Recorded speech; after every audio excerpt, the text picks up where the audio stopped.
Bienvenidos a la UPSA. Pronto te convertirás en un brillante bachiller, un excelente universitario y en un gran profesional. Desde la UPSA queremos ayudarte a cumplir tus sueños apoyándote en los estudios. UPSA, vos podés. Hidrocarburos son el grupo de compuestos orgánicos más sencillos, formados únicamente por hidrógeno y carbono. Probablemente al escuchar el nombre hayas pensado en el petróleo y sus derivados. Y sí, efectivamente los hidrocarburos componen hasta el 95% del petróleo, una masa aceitosa que extraemos en pozos de algunos miles de metros de profundidad, que contamina muchísimo y usamos demasiado. Sin embargo, los hidrocarburos son compuestos muy importantes y conocerlos nos permitirá entender mejor el mundo que nos rodea. A medida que se iban descubriendo los compuestos orgánicos, se le fueron dando nombres específicos, como ácido fórmico, un compuesto producido por las hormigas, o ácido cítrico, un compuesto extraído de los cítricos. Pero llegó un momento donde ya no se podía seguir inventando nombres. Fue necesario implementar una nomenclatura común, por lo que desde ahora aprenderse estos prefijos numerales será importante para nombrar e identificar los compuestos de carbono. Te aconsejo que copies los primeros 10 y los tengas a mano para empezar el estudio de los hidrocarburos. Los alcanos son hidrocarburos, cuyos átomos de carbono se unen mediante enlaces simples. Son cadenas de carbono abiertas y su fórmula general indica que para cada átomo de carbono hay el doble de hidrógenos más 2. Para nombrar a los alcanos se usa el prefijo numérico que indica la cantidad de carbonos presentes en la cadena y la terminación ano. An indica enlaces simples entre carbonos y la O que es un hidrocarburo, como butano, etano, pentano y metano. Cuando a un alcano se le elimina un átomo de hidrógeno de un extremo, se obtiene un radical monovalente, radical alquilo, y su nombre cambia, pasando a la terminación il e ilo, butilo, etilo, pentilo, metilo. Estos radicales, si se acoplan a otro alcano, forman alcanos ramificados. Para nombrarlos, se identifica la cadena principal, la más larga, y se enumeran los carbonos desde el lado más cercano a la ramificación. Luego, se nombran indicando el número del carbono ramificado, el radical alquilo y el nombre de la cadena principal.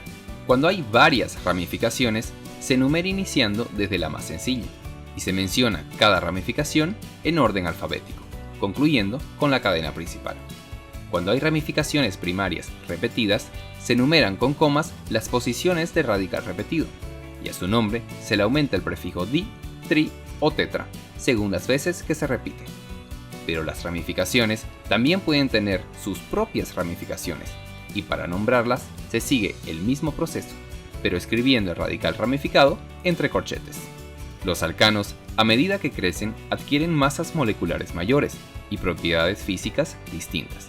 Por ejemplo, a 20 grados, los primeros 4 son gases, y los encontramos en el gas natural con el que cocinamos.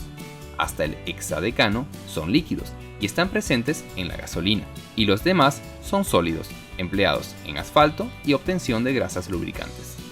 Los alcanos son muy empleados como fuente de energía. La combustión de un mol de propano produce 526.3 kilocalorías y la de un octano 1305 kilocalorías. Para que lo entendamos, es toda la energía que tu cuerpo necesita al día. Los alquenos son el segundo grupo de hidrocarburos. Consisten en cadenas de carbono en las cuales se presenta al menos un enlace doble. Los alquenos simples presentan en su fórmula general el doble de hidrógenos que de carbonos y se nombran empleando los sufijos numéricos que indican la cantidad de carbonos presentes y la terminación eno. En significa enlaces dobles entre carbonos y la O que es un hidrocarburo. Cuando hace falta, se coloca el número indicando la posición del doble enlace. Los polialquenos presentan más de un enlace doble, y para nombrarlos se colocan los números correspondientes a las posiciones que ocupan los enlaces dobles, el prefijo numérico indicando la cantidad de carbonos de la cadena, y la terminación eno se reemplaza por adieno si son 2 enlaces dobles, atrieno si son 3 y atetraeno si son 4. Los alquenos pueden formar radicales. Los monovalentes se denominan radical alquenilo y se nombran cambiando la terminación por enil o enilo. Los divalentes, radical alquilideno, se nombran cambiando la terminación por ilidén o ilideno. Cuando estos radicales se unen a otra cadena, se nombran con la misma estructura que empleamos antes. Enumeramos los carbonos de la cadena principal, empezando por el más cercano a la ramificación más simple. Nombramos las ramificaciones en orden alfabético, indicando su posición, y nombramos la cadena principal. Los enlaces dobles son más débiles que los simples, por lo que resulta más fácil romperlos y cambiar la estructura de los alquenos. Los polímeros, o comúnmente conocidos como plásticos, se obtienen a partir del eteno, que reacciona con cloro obteniendo 1,2-dicloroetano, que al calentarse se transforma en cloruro de vinilo y que luego se polimeriza, creando largas cadenas repetidas formando el plástico conocido como PVC, usado muchísimo desde la construcción hasta la medicina. Otro ejemplo de alquenos son los betacarotenos, que le dan el color naranja a las zanahorias y son importantísimos, ya que nuestro cuerpo los usa para fabricar la vitamina A. El tercer grupo de hidrocarburos son los alquinos, los cuales presentan enlaces triples entre carbonos. Los alquinos simples presentan un solo enlace triple y se nombran con la terminación ino. In significa enlace triple entre carbonos y la O, que es un hidrocarburo. Los polialquinos presentan más de un triple enlace y se los nombra colocando el número de la posición del triple enlace, el prefijo numérico que indica la cantidad de carbonos de la cadena y la terminación adiino, atriino, atetraíno o la que corresponda. Los alquinos también originan radicales. El radical monovalente alquinilo se nombra con la terminación inil. Los compuestos ramificados siguen las mismas reglas antes vistas. Un alquino muy utilizado es el etino, más conocido como acetileno, el cual, al oxidarse, que es lo mismo de quemarse, desprende muchísimo calor y se lo emplea en la industria para cortar y soldar metales.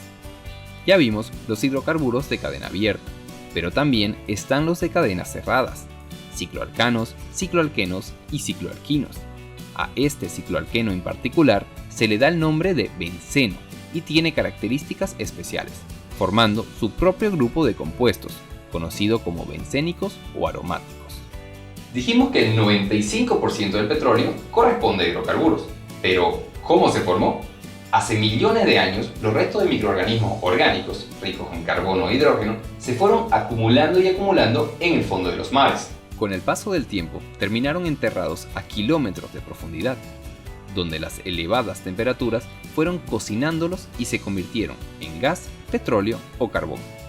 Cuando los humanos extraemos estos hidrocarburos y los utilizamos, lo que hacemos es lanzar instantáneamente a la atmósfera todo este carbono que tardó millones de años en almacenarse, provocando un violento cambio climático, que pronto será irreparable. Pero la química nos trae soluciones. Con la biomasa, los desechos de las ciudades, como estiércol o basura, nos pueden dar metano, alcano que representa el 90% del gas natural. Con los aceites vegetales, nuevos o usados, podemos obtener biodiesel, y con los desperdicios de la producción de azúcar, podemos producir alcohol ecológico, que sirve como combustible. Esperemos que la transición energética desde los combustibles fósiles hacia las fuentes renovables suceda lo antes posible y que tú participes activamente trabajando o incluso liderando alguno de estos futuros proyectos. Nosotros te seguiremos apoyando y recuerda que en la UPSA vos podés.